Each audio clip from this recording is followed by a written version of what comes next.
Hey everybody, this is vlog number 7, and depending on when I get it rendered out and uploaded, it may end up being on the same day as the vlog 6. Vlog 6 was meant to go out yesterday, but I was exhausted and fell asleep before I could upload it. So, not that there's any rule against doing 2 video blogs in the same day, but whatever. That's that's the explanation for that. As I've noted in my previous vlogs, I've tried to make a list of things to talk about. Sometimes I kind of go off on a tangent with items that I come up with while I'm talking, but this at least keeps me grounded so that I don't make my vlogs too long. Some of these are getting to the hour marker, and that's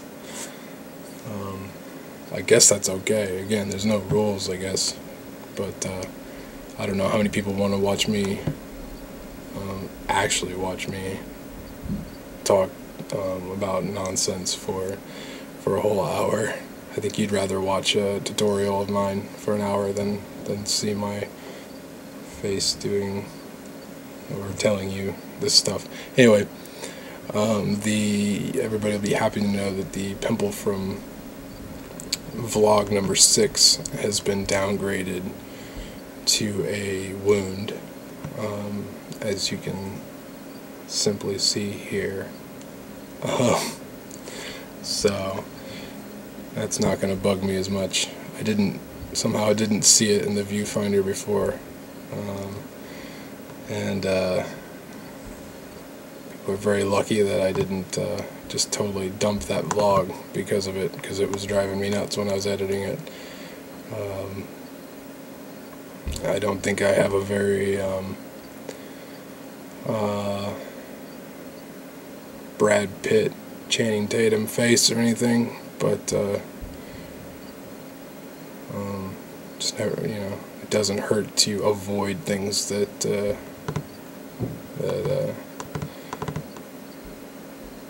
take me farther away from that goal. Anyway, Anyway, so the things I have on my list today are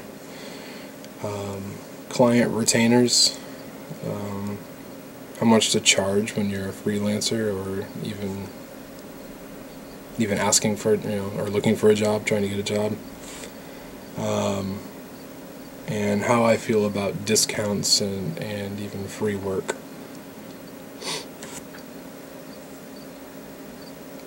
Now, this was kind of prompted by a quick rant I got into on lesson 6 of the dynamic website series. I cut myself off because I didn't want to spend time during the lesson talking about things like that. So I promised I'd bring it back up in the next vlog. I think these are very, very important topics. I mean, of all my vlogs, this might be one of the most important to date. Yeah, learning how I make coffee is up there on the scale of importance, but I think money is a very tough topic when it comes to being a freelancer / contract worker, or in a field where that is an opportunity or an option. So just because it was at the top of my list and the last thing I talked about in the last lesson, client retainers. This may or may not be something you're familiar with. It's something you're probably more used to hearing when talking about a lawyer, which hopefully many of you haven't had to have that experience with a lawyer. You tend to get into that when working freelance. I won't lie, I've never had to get a lawyer. I've talked to a lawyer before, but I've gone to small claims court before over these kind of things, and this is why I bring these kind of things up. When you're working for yourself, you're kind of on your own there, and when you get a client who doesn't necessarily understand what's going on, you can find yourself in court, and that sucks. I'm happy to report that I haven't lost any small claims court, or that I haven't lost anything. In fact, everything's been thrown out due to clients not understanding how things work. And a lot of that has to do with my points 2 and 3 of how much to charge and how I feel about discounts and free work. And anybody who's ever had a complaint against me personally, or my company, when I've had a company, has always been a client who had either free or discounted work. And I'll get to that, but you'll understand why that you should just try really hard to stay away from that. So anyways, client retainers. A lot of times when we work on websites and we give out a quote to a client, the popular thing for web developers and graphic designers and all of us in this field is to do some sort of deposit. Say the whole website is going to cost, or at least we estimate it at $5,000. A lot of times we'll just default to a 50% deposit, or maybe a quarter, or third, something like that. And it's usually good to make that a non-refundable deposit. Whether a client is okay with that sometimes depends on the overall price or estimate, and whether you choose to go with the half or the quarter or the third. That can change things. So the reason we do these deposits and make them non-refundable is not to screw over our client or anything like that, or at least hopefully that's not why you're doing that. It's to protect us. If we, and anybody who's been in this world already for a while,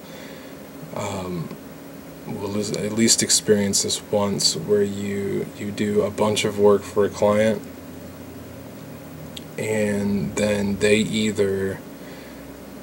back out, and it doesn't really matter what the reason is. Maybe they don't like you, maybe they want to work with a different developer, maybe they've lost their funding or have decided just in general to not go ahead with the project.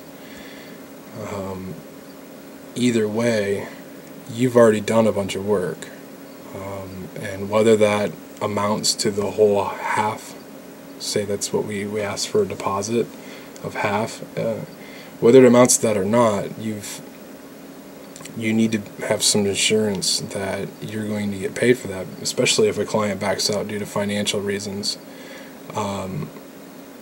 I promise you, if you didn't charge a deposit, or ask for a deposit, that it's a very good chance you're not going to see any money for the work you did do, should a client back out for financial reasons. So it's good to get that money up front. Plus, it also shows you that the client is legit, especially say if the project is a $10,000 website and they can come up with $5,000 immediately. That doesn't promise you anything, but that's not an easy amount of money to just pull out of your pocket. So it shows you, one, that the client is legit, or could be legit, and that you've got a lot of room there. You can start putting in a lot of work right away without the fear of the client backing out and not paying you. So whether you go the deposit route or retainer route,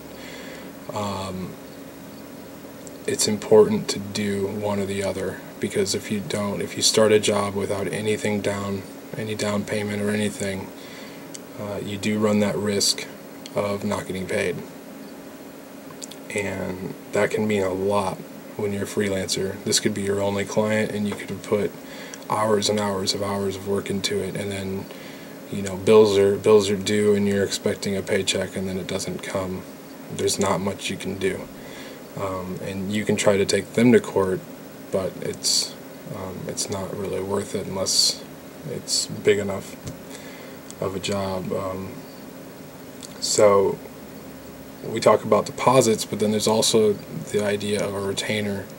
A lot of times this comes after a deposit. This comes after you have a relationship with a client, and it's a real good alternative to trying to come up with some maintenance plan. As a freelancer, maintenance plans may seem like the way to go, but they can become a death sentence. I talk about them in that last lesson, and no matter how much you can get out of a client for a maintenance plan, say $20 a month or even $90 a month, you may go months without doing any work or them needing you, which means that, say 5 months later, you may either get a call for the client saying, I want to cancel my maintenance plan because I'm not using it, and that's no good, and they may even try to get some money back from you, and that's a hassle. Two, if they come to you, say 5 months later, and they have a bunch of changes they want to make, you've got to pretty much drop everything and do those changes. And say you've only been charging $20 a month, I can almost guarantee you that total that you've made or stored up from those monthly maintenance charges are not going to compare to the amount of work you're probably going to have to do. And so you're going to end up doing work at a discounted rate, while there's a good chance you're also working on another client or more who needs your immediate attention, and you can't just drop everything you're doing and go work for this other person who needs you and is expecting you to work basically for pennies. So that's where the retainer idea comes in. Rather than when you wrap with a client, offering them, because they're going to probably bring it up. What happens when I need you later? How do we do that? What happens? This is a conversation I had with a client just recently. When you're done, what happens from there? Are you going to? Does somebody else help me? Are you going to help me when I need extra, things changed? And that's when you bring up the idea of a retainer rather than a maintenance plan. And the layman, breakdown of a retainer is basically you tell the client, we'll just use the term or the number $500, which may or may not apply. You can kind of gauge this on the client themselves and how much you think they might need your help. But you say what we'll do is you go ahead and pay me a retainer, and then I'm available. That just basically means they've given you $500. Let's say your hourly rate is $50. So that gets 10 hours of work from you when they need it. And that may still come at an inconvenient time when you've got a whole bunch of other jobs going.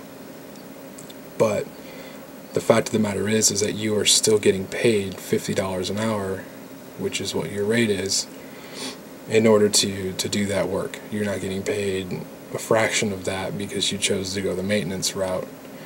The other part that's important about that is that maybe these things that they need you to do are fairly heavy and intensive, and you could very easily go over those 10 hours, at which time you need to send them a bill. You also need to inform them, hello client, your retainer has run out and we still have X amount of hours, at which time you can say, either I can bill you once a week, once a month, net 15, however you want to do it. Or you can also say, would you like to, just continue on a retainer and get, maybe this time ask them for 1,000. That way it gives them a little bit of room for later work when you're done. Either way, it's a much better situation. You need to be kind of good with your money in order for that to work. You need to make sure that you've got, you don't, if you spend that $500 right away,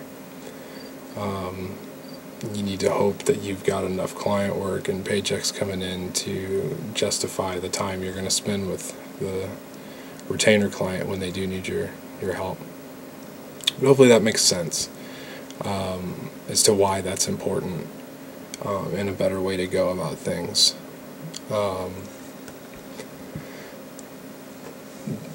It may not be an easy thing to sell to a client depending on who you're talking to. If it's a mom and pop business, you may have a hard time selling that. But when working with bigger fish, they tend to have already understand this concept, and to them it's actually a better idea than any plan, and they welcome that idea usually.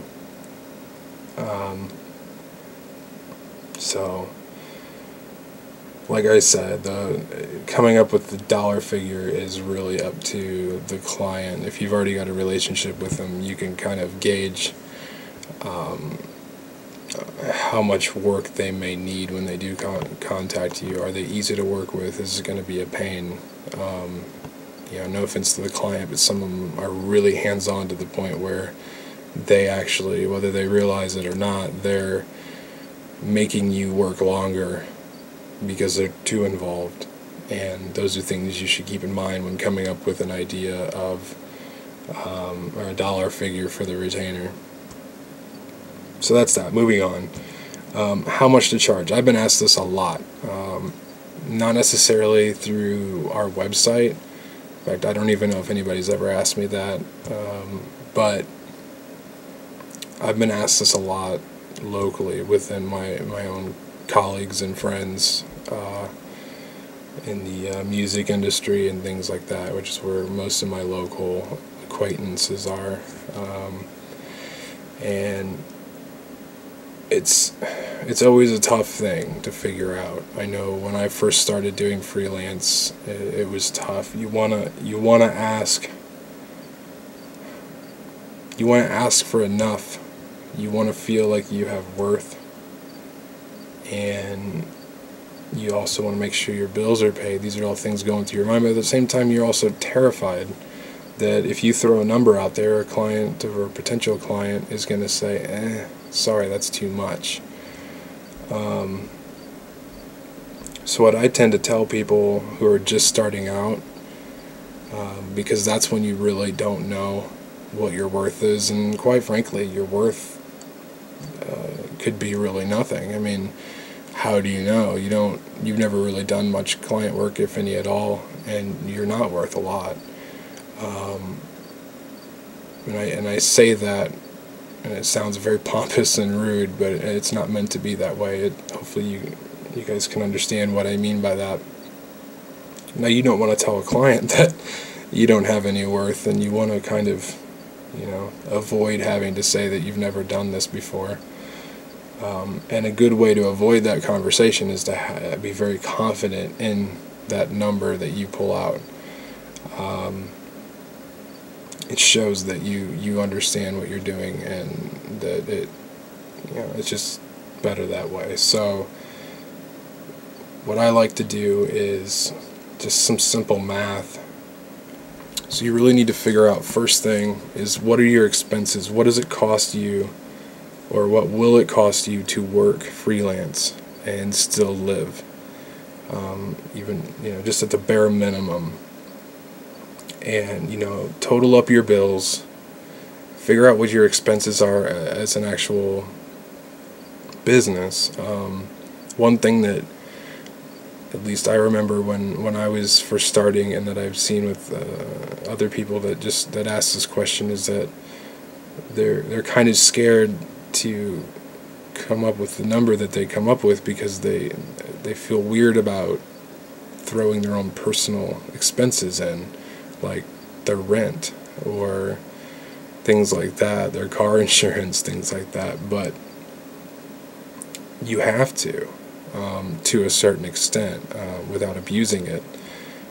These are all expenses for you to live, and while they may not directly be work expenses, they, if you can't afford to live at the bare minimum, to drive, to have a home, etc., then you can't work. So they do kind of go together. So you need to figure out your personal expenses. You need to figure out what your overhead is, and there's some items in your overhead that you may not think about right away, and you need to think about your education, which most of us, I assume, if we're working freelance or trying to work professionally, we already have an education, some sort of degree, or maybe we don't, but if we do, and or if we're still working on that degree, we need to factor that in. That is a business expense. You learning how to do your craft is an expense, and it's going to continue to be an expense, because you're going to continue to learn as well. So you need to factor in how much you're paying for student loans or college or whatever. So that needs to go in there.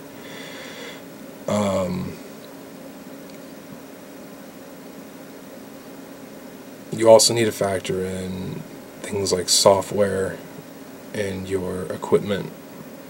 Your computer is important, your digital camera, your whatever, depending on the field you're in. But those are all expenses, and you need to keep in mind that you probably already have a computer and a setup that you're comfortable working with, and yeah, it's already paid for and everything like that, but you also need to keep in mind that one day that thing might die, and what are you going to do then? And I've been in that situation before, and that's not good. So those are expenses as well. And I don't know how much your expenses are, so I was going to kind of go through and do math, but we really, this is really on you and your own personal situation. Plus expenses are different all over the place. Where I live, it's a lot cheaper to live, so my actual overhead is a little less expensive. So, student loans, software, upgrading your software, computers, and other equipment, things like that. Those are all things that factor in, plus your overall bills, whether you work from home or you work for an office. Those are all things to factor in. So what you need to do is you need to take those, figure out what those are monthly, or even annually, and somebody might tell you a different way to do this, and this is just my way of figuring it out, since I've had so many people ask, and this is just my initial solution. So if there's a better one, let me know, and or follow that one. But take those all into consideration, get a number, and then figure out the bare minimum that you would have to make per hour in order to pay for those, assuming you were working 40 hours a week, 8 hours a day. So divide that however you need to in order to figure out that dollar amount. Now here's where experience and your actual worth come in, because you need to get whatever that dollar figure is. You need to get at least that much per hour Otherwise, you're not going to make it. But then on top of that, you need to put in what you are actually worth, and that is the big question: what are you worth? And if you are new, like I said, you aren't really worth much. So I don't know what to say about that. You need to come up with a number. You need to think about how quickly you do things, how good you are at problem solving, just how good you are at this. Whether you've done this as a job or not, you've probably done this for quite a while on a personal level. So come up with an idea, whether it be $20 more an hour or what. I don't know. You figure that out on your own. If you've been doing this as long as I have, or longer, then you've already got your bills figured out. That extra hourly that you add in there for experience should be easier to figure out based on industry, your competition, your colleagues, people you've come into contact with throughout the years. You can kind of gauge not only what you're worth, but what people are willing to pay, and you know what you're worth, and you don't necessarily charge a lot per an hour just because you think you're good at your job. A lot of things are factored into that. The rate I charge is based on my experience, of course, but also my ability to quickly problem solve and work with very, very quick, or to work very, very efficiently. If you haven't noticed in some of my videos, some of those shortcuts I use and things kind of come out. If I wasn't explaining everything I was doing, those videos would be cut down drastically, from an hour video to maybe 5 minutes, but you'd learn nothing because you wouldn't see me doing anything. So I factor that in. The amount of work I can get done in an hour compared to the amount of work somebody new to this business can get done in an hour is very important when you factor in that extra experience, money. Plus you want to stay competitive with everybody else. So you don't want to overcharge just because you think you can. I mean, you can try that, but you definitely don't want to undercharge or lowball anybody, and because that gets you into a whole other mess. And you see a lot of lowballing with new people. People charging way less than they should, way less than it even costs for them to live. So they end up they may get more clients initially, taking them from the more experienced people like myself, but a lot of times what you'll see is they'll fumble the project, and they may have only charged $200 where you would have charged $1,000.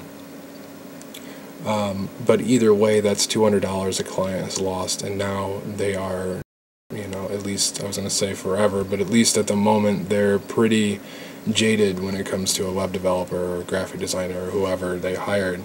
And when they come talk to you about doing it right, they have a hard time forgetting that $200 they already lost. And when you want to tell them that you want to charge, $800 more plus that $200 in order to do their project, because you can't even really take anything that the other person did because it's junk,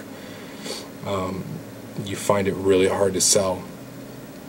And those are clients that I try to even stay away from, just because they've been beaten up so bad by people who lowball and don't know what they're doing. So anyways, how much to charge? You gotta figure that out. You gotta live, and you also gotta know, you gotta be confident in who you are and how well you do your job, how quickly you do your job. And I know that that's a vague answer, but at least gives you somewhere to start. The main thing I can tell you is, do not jump in this game and start charging $90 an hour.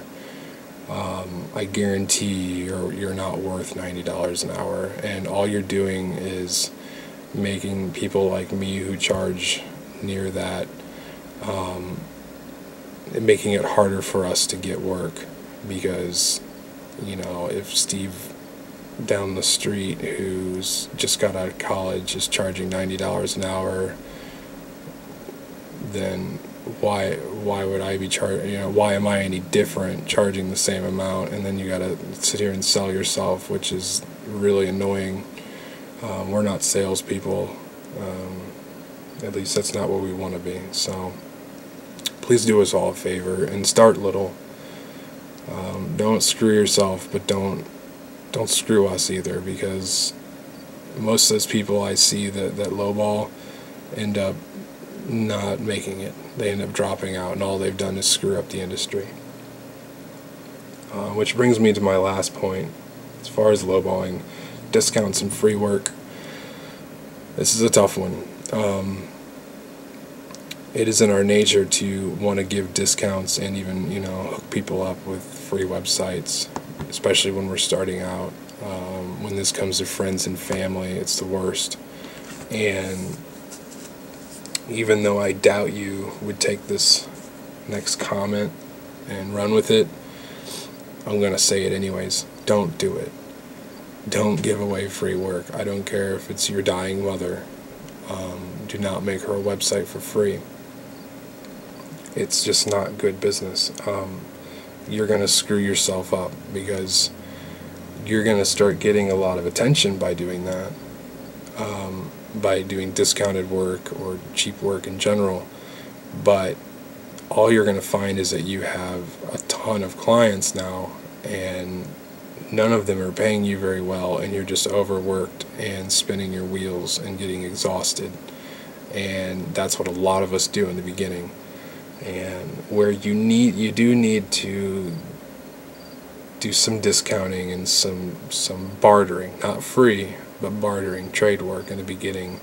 You have to be very, very careful about that, and you need to not you need to know when to stop. I will not do it anymore. I do not do discounted work, and I do not do free work. The only people who get work out of me for what may seem like free would be my folks, which I maintain their kind of overall organization on the computer, as well as their website. And it's not even free, it's a barter. We have, being a child and someone who has a bunch of student loans, let's just say there's some things that can be traded for the time I put in with them. But that's it. Bottom line, I owe them money, so we're trading. And they're still essentially paying for what they get from me. Other than that, I won't do any free work. I won't even fix an in-law's computer for free. I mean, I even drop an immediate, no matter what, $30 charge if somebody drops a computer off to me from family. And I made that very well known. Whether I can fix the problem or there's a problem at all, it's going to cost you $30, because I've got to stop what I'm doing and take a look at this computer that they probably screwed up by downloading music or whatever, or their kid downloaded inappropriate materials, which ends up screwing up their computer, whatever it may be. I've got to take time out of my day, which $30 for that time, that maybe end up being an hour, I don't know, does not even cover, but it at least does something. So you have to be really careful on how you handle money when you're in this business, especially on your own. When I first started, I had absolutely no money. Or when not when I first started, but when I first started, we'll say the phase that I'm in now, which was about 6 years ago, I got some priorities straight.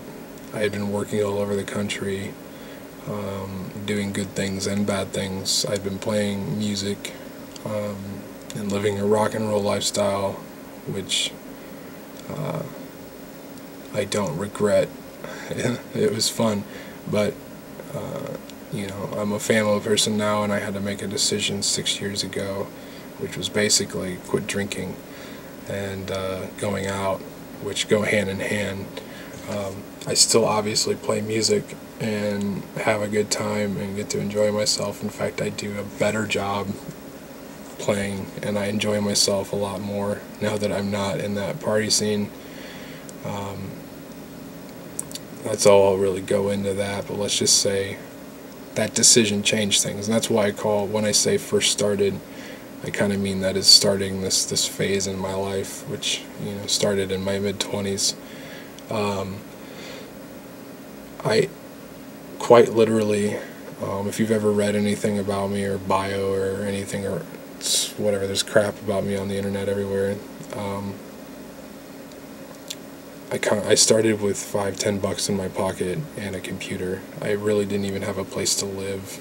I was sleeping at my girlfriend's house, who's now my wife, and basically the only way I was surviving was watching her kids while I tried to build this business with absolutely no money to start with. So what I did was take advantage of my relationship in the music community, and I hooked up with the local weekly newspaper for entertainment and started working out deals with the owner of that company, and became friends with him. Friends, acquaintance, whatever, I don't know that term. It's kind of changed. It changes every year depending on how much we need each other for whatever it is we're doing. But either way, I worked out a deal with him and a couple other companies in town that were either first starting or were a good asset, and I did some discount work, but most of it was in trade for advertising. So I got my name out there. I got my company name put in this newspaper every week. In fact, I think I still 6 years later have an ad that runs in there, and I really don't do much for them. Hopefully they don't watch this and cut my ad out, but because I'm very grateful for it. But it still took me a long time to realize that I have to stop doing this discount work and free work. Those kind of deals have screwed me up. And like I said, the times I've had to go to court over small claims, it's usually because the client doesn't understand that they got what they paid for. They paid me, 20% of what I would have charged for something, and they got exactly 20%. Not 20% of work, but they got that kind of work. And that's not how I want to do my job. So all it does is it leads to you being bombarded. Usually clients who get a discount think they have a more personal relationship with you because you did do that, and they end up contacting you even more. They also tend to be the slowest at getting information to you, which you'll find in this business. You have to get information from the clients. They have a lot of legwork they need to do as well. And when they don't get you information back fast, you have to move on to do other work while you wait. And a lot of times clients don't understand that if you asked for something a month ago, yet they thought their website was going to be done this month, or at the end of the month, and it comes to the end of the month and they're like, well, why is my stuff not done? And you say, well, why did I never get this information I asked for? Things like that. And those are the kind of problems you end up getting with discount clients. And you get those problems with normal paying clients as well. Yet you almost don't notice it as much because you're getting paid. You're getting paid to wait. You're getting paid the right amount. And people who pay you the sum that you're asking for tend to take it more seriously. They will get you that information because they want their things done on time. So it's just, I don't know, I could go on and on. It's just something to be very careful about. you will get to a point where you need to, you've screwed up enough discount sites or clients, and you need to just cut yourself off. You need to say it doesn't matter whether, because sometimes we get in the position where we haven't found any work for a couple of months, and depending on how well we manage our money, we might be broke as all get out, and the temptation to take a $500 job from somebody, some local group, when you really should be charging them $2,500, becomes very, very great. And if you can't fight that temptation, you'll end up really screwing up, because you're going to start getting normal jobs before you know it, and then you're stuck with this discounted job, which you want to do a good job on. You want to, as hard as you can, to do them right, but you have to focus on the people that are paying you, and respect you enough to pay you what you ask for and what you're worth and what you need to live. And that's what some people who ask for discounts don't understand. Like, you're charging this rate because you have to live, and in this world of uncertainty of being a freelancer, some of that extra experience money is necessary, because we aren't always working 40 hours a week, 8 hours a day. Sometimes we're working more than that, but a lot of times we're not getting that much work. So that extra income helps supplement the time we're not working. And these little discount sites don't help. They don't help at all, and they end up being bad. And when I've made some mistakes locally, and the only place where my name is really tarnished a little bit is in, thankfully a small community in this of my town, but I made the mistake of doing discount work, and so when my name's brought up with them, I don't know what they say, but I can't imagine it's positive.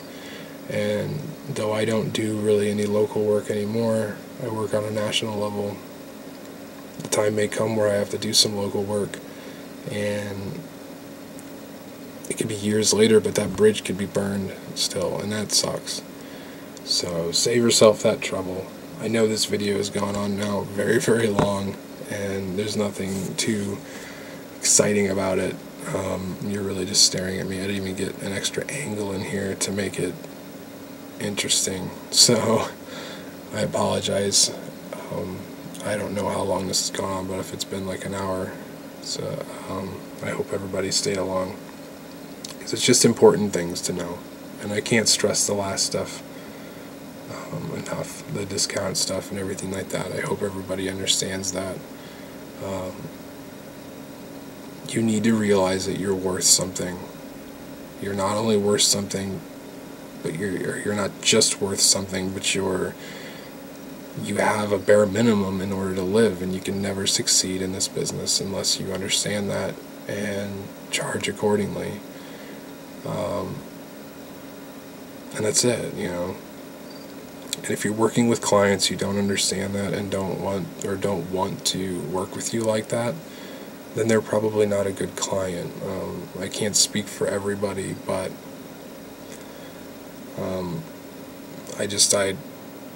somebody who doesn't respect what you're worth or what you need to live, why would you want to work with them? And would they do the same for you? You ask them that. Last thing I'll say is a guy came into town that I hadn't seen in a while and was talking to me about how he's a sous chef, I believe, and he's talking about making his own restaurant, or opening his own restaurant wherever he's at, somewhere on the West Coast. And of course his next words were, "Would you hook me up with a website?" And I say, "What do you mean?" He says, "Will you give me a good deal?" And you have to think. Of course my answer was no, and it sounded pretty brash, and I had to give him the reasons why. But the first thing you should ask this person, if in a similar situation, is, well, yeah, I'll do that, but are you going to give me 75% off every time I come to your restaurant for life? you know. Not only me, but my family, you know.